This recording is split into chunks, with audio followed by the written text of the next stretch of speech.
बच्चों, अब हम पढ़ेंगे पाठ 8। हमारे पाठ 8 का नाम है 13 तारीख और शुक्रवार का दिन। पाठ परिचय। पूर्वग्रह और भ्रांतियाँ समाज को अत्यधिक प्रभावित करती है। मानव मन पर इनका इतना अधिक प्रभाव पड़ता है कि वे अपने आसपास की सभी बातों, घटनाओं और परिस्थितियों को उनसे छोड़कर देखने लगते हैं। परिणाम में अधिकतर मिथ्या या हमारे मन का भ्रम होती है। इस बात को लेखक ने प्रस्तुत पाठ में सिद्ध करने का एक सफल प्रयास किया है। दिसंबर का महीना, जिस पर इंग्लैंड के उस भाग की सर्दी जहां ब्राउन रहता था, वह रहता था समुद्र किनारे के उस हिस्से में जहां कोहरा कोहरा और हिमपात न चैन लेता था और न लेने देता था। ब्राउन अपनी बूढ़ी माँ, पत्नी और 2 बच्चों के साथ एक कमरे की दीवार की सतह से लगी हुई सिगड़ी में कोयला झोंककर आग ताप रहा था। सांझ हो चुकी थी। ब्राउन अंग्रेजी जहाजी सेना में एक पनडुब्बी सबमरीन का नायक रह चुका था। नौकरी की चिंताओं से मुक्त होकर अब वह पेंशन पा रहा था। ढलती आयु का था, परंतु था स्वस्थ। वह उस समय अपने और साथियों के कुछ समुद्री अनुभव रोचक ढंग से सुना रहा था। बच्चे तल्लीन थे। उसकी माँ झपकी ले रही थी। पत्नी की भी ठंड छूट चुकी थी, परंतु वह गृहस्थी की किसी समस्या में उलझी हुई थी। बाहर से किसी ने खटखटाया। ब्राउन की पत्नी बाहर गई और एक तार लेकर आ गई। ब्राउन ने जल्दी से तार खोलकर पढ़ा और स्तब्ध रह गया। बूढ़ी माँ भी जाग गई थी। किसका तार है? क्या है इसमें? बूढ़ी माँ ने पूछा। पत्नी की उत्सुक दृष्टि से भी प्रश्न था। बच्चे हैरान थे। ब्राउन ने तार पढ़कर सुनाया। तुम तुरंत मुझसे मिलने आओ, विंस्टन चर्चिल।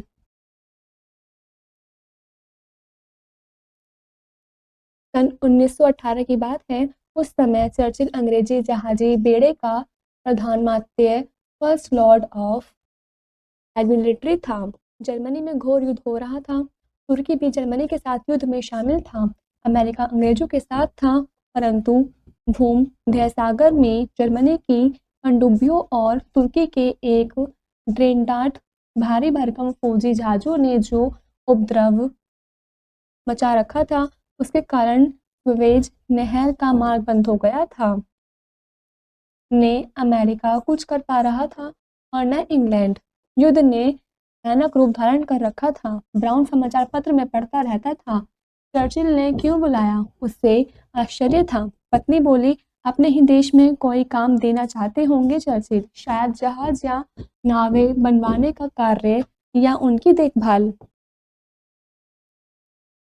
माँ बोली, पेंशन दे दी है, ब्राउन को विश्राम लेने दें। देखें, चर्चिल ने क्यों बुलाया? ना मालूम क्या बात है, जाने पर ही पता चलेगा, धीमे स्वर में ब्राउन ने कहा। हमें कहानी सुनाओ, कहानी अभी अधूरी है, एक बच्चे ने आग्रह किया। ब्राउन कहानी कहने लगा। दूसरे दिन की पहली गाड़ी से ब्राउन लंदन के लिए रवाना हो गया। जैसे ही वह चर्चिल के कार्यालय में पहुंचा, चर्चिल ने तुरंत बुला लिया। इधर ब्राउन ने फौजी सलाम किया, उधर जलसेना के प्रधान चर्चिल की चिंतागम मुख रेखाओं में मुस्कान भर आई। चर्चिल ने कहा, तुर्की का ड्रेडनॉट जहाज भूमध्य सागर में बड़ा उत्पात मचा रहा है। तुम उस उत्पात को मिटा सकते हो। इसी विश्वास पर मातृभूमि ने तुम्हारा स्मरण किया है। तैयार हो जाओ। जो आज्ञा। ब्राउन ने मुंह से निकाला। मैं जानता था पेंशन ले लेने पर भी तुम मातृभूमि की सेवा से मुंह न मोड़ोगे। मुझे भरोसा था। तुम्हें एक सबमरीन दिखाता हूँ, उसी को लेकर तुम्हें अपने साथियों सहित यात्रा करनी पड़ेगी। तुम्हें इन साथियों के चुनाव का अधिकार रहेगा। इनमें से अधिकतर पेंशन प्राप्त नाविक होंगे। ब्राउन ने हामी भरी। चर्चिल उसे सबमरीन दिखलाने के लिए ले गया, जिसके द्वारा तुर्की के उस ड्रेडनॉट को ध्वंस करना था जो भूमध्य सागर में उपद्रव के बवंडर उठा रहा था। सबमरीन जलमग्न नौका जहाजी कारखाने के बाड़े में एक तरफ समुद्र के किनारे पड़ी थी। यह सबमरीन जहाजी बेड़े से निकाली जा चुकी थी, बेकार थी और इसको नीलाम किया जाना था। इसका लोहा लंगर काठ कबाड़ और 6-6 इंच ऊपर निकलती हुई डिबरी कीले कबाड़ी के काम के तो हो सकते थे, परंतु समुद्र में डूबकर मीलों रास्ता टटोलते हुए तुर्की के ड्रेडनॉट के पास पहुंचकर उसका विध्वंस करना तो इसकी जन्मपत्री में लिखा मालूम नहीं होता था। नीलामी के लिए पड़ी हुई नाम मात्र की इस सबमरीन को देखकर ब्राउन के चेहरे पर हवाइयां उड़ने लगी। केवल यही सबमरीन हमारे पास है, चर्चिल ने कहा। यह तो बिल्कुल खस्ता है, ब्राउन ने निराशा से कहा। ब्राउन के मुंह से यह बात मातृभूमि क्या कहेगी? अपनी सशक्त संतान के पुरुषार्थ और कौशल को अपनी सहायता के लिए पुकार रही है वह। ब्राउन को हुरेरू आई, धीमे परंतु दृढ़ स्वर में बोला, मातृभूमि की आज्ञा का पालन करूंगा। इसी नौका से तुर्की ड्रेडनॉट का विध्वंस किया जाएगा। चर्चिल हर्षमग्न हो गया, बोला, इस नौका की जितनी और जैसी मरम्मत हो सकती है तुरंत करवाता हूँ। ब्राउन घर चला गया। बच्चों ने कहा, हमें कहानी सुनाओ ना। हाँ हाँ ज़रूर। और ब्राउन बच्चों का मन बहलाने लगा। कुछ ही दिन पूर्व चर्चिल का तार आया, 13 दिसंबर शुक्रवार के दिन तुम्हें कूच करना है, साथियों का चुनाव इसके पहले कर लो। माँ और पत्नी घबरा गई, यह तो बहुत मनहूस दिन है, 13 तारीख और शुक्रवार का दिन, पूरा असगुन, कोई और तारीख रखवा लो। बच्चे कह रहे थे, बाबा तुम जा रहे हो, हमें कहानी कौन सुनाएगा? ब्राउन जानता था कि लौटना शायद असंभव है, जल समाधि ही भाग्य में है। बड़ी मुश्किल से अपने को संयत करके इतना ही कह पाया, मातृभूमि की आज्ञा है, परमात्मा का सुमिरन करो। मनहूस तारीख और दिन कुछ नहीं कर सकते, और वह उन्हें रोता हुआ छोड़कर जल्दी से चला गया। 13 तारीख को शुक्रवार के दिन ब्राउन अपने 15-16 साथियों के साथ चल पड़ा। पूरे उत्साह के साथ उन सभी ने अपना राष्ट्रीय गीत गाया और मनहूसियत की छाप को पोंछ डाला। भूमध्य सागर के एक स्थान पर अंग्रेजी और अमेरिकी जहाजी बेड़ा था। वहां तक ब्राउन की सबमरीन बिना किसी संकट के पहुंच गई। तुर्की के दर्रा दानियाल के पीछे वाले समुद्र में तुर्की का वह ड्रेडनॉट उपद्रव करने के बाद जहां छिपता था, वहां ब्राउन को पहुंचना था। अपने मित्र जहाजी बेड़े से विदा लेकर ब्राउन तुर्की के दर्रा दानियाल की ओर बढ़ा। कुछ दूर तक वह समुद्र के ऊपर गया। जब देखा कि परिस्थिति निरापद नहीं है, तब नौका पानी के नीचे कर ली। और एक दिन वह दर्रा दानियाल के मुहाने पर पहुंच गया। यहाँ समुद्र कम गहरा था, बीच में जलमग्न पहाड़ियां थीं, जिनकी चोटियों पर पानी 25-50 फुट तक की गहराई का ही था।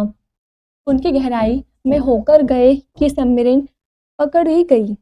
ब्राउन सावधानी के साथ इन पहाड़ियों की तली तली चक्कर काटता हुआ दर्रा दानियाल के ठीक मुहाने पर पहुंच गया। यहाँ सुरंगों के तारों का जाल फैला हुआ था और सबमरीन के ऊपर डिबियरी से कसे लोहे के लंबे लंबे कीले लगे हुए थे। एक तार में भी सबमरीन फंसी की सुरंग फटी और सबमरीन तथा उसमें बैठे चालकों के टुकड़े टुकड़े उड़े। सबमरीन अत्यंत सावधानी के साथ चलाई जाने लगी, मानो फूंक फूंक कर कदम रख रही है। फिर भी एक कील सुरंग के किसी तार से जा उलझी। एक क्षण के भीतर सबमरीन जहां की तहां रोक ली गई। सुरंग के तार से कील को सुलझाकर सबमरीन कछुए की गति से धीरे धीरे आगे बढ़ी। नौका दर्रा दानियाल के भीतर घुसी। दर्रा संकरा है, उसके पीछे विस्तृत समुद्र। नौका ने दर्रा पार कर लिया और समुद्र में पहुंच गई। ब्राउन और उसके साथी आनंदमग्न थे। ब्राउन ने कहा, बस अब ड्रेडनॉट का पता लगाना है। कुस्तुनतुनिया मतलब कॉन्स्टेंटिनोपल निकट ही है, उसी के बंदरगाह में कहीं होगा, पता लगाओ। मातृभूमि की जय। उन सभी ने उत्साह के साथ जयकार किया।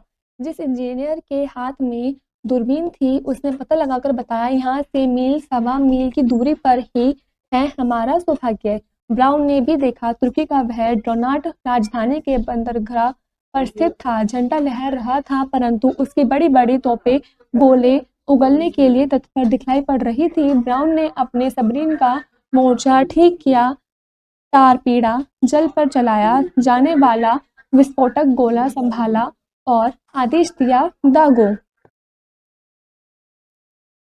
सबमरीन समुद्र की सतह पर आई। इंजीनियर ने उसके सिरे पर टारपीडो गोला छोड़ा। भीतर बिजली का बटन दबा और टारपीडो तीव्र गति से उस ड्रोनॉट की सीध में छूटा।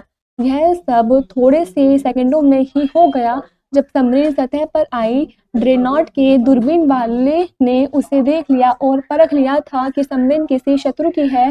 ड्रेनॉट की तोप ने एक गोला छोड़ा, परंतु ब्राउन की सबमरीन अपना टारपीडो छोड़कर जलमग्न हो चुकी थी। ड्रेनॉट की तोप का वार खाली गया। इधर ब्राउन का टारपीडो ड्रेनॉट की छाती पर जा पड़ा। भयानक विस्फोट हुआ, बड़े जोर की धाएं और बहुत धुआं तथा आग की लपटें, फिर कई धमाके हुए।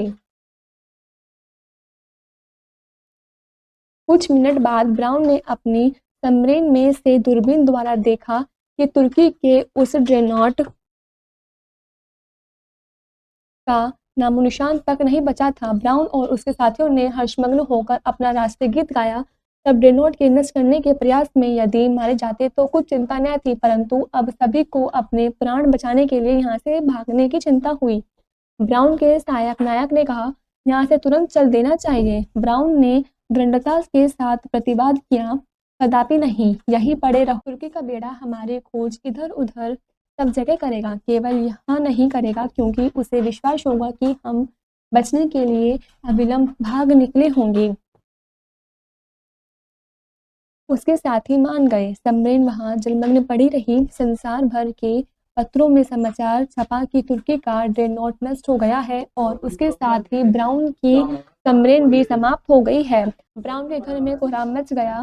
पूरा देश ब्राउन और उसके साथियों को श्रद्धांजलि भेंट करने लगा। उसकी माँ और पत्नी के आंसुओं के ऊपर बार बार यह वाक्य तैरने लगता था, 13 तारीख और शुक्रवार का दिन बहुत मायूस होते हैं ये।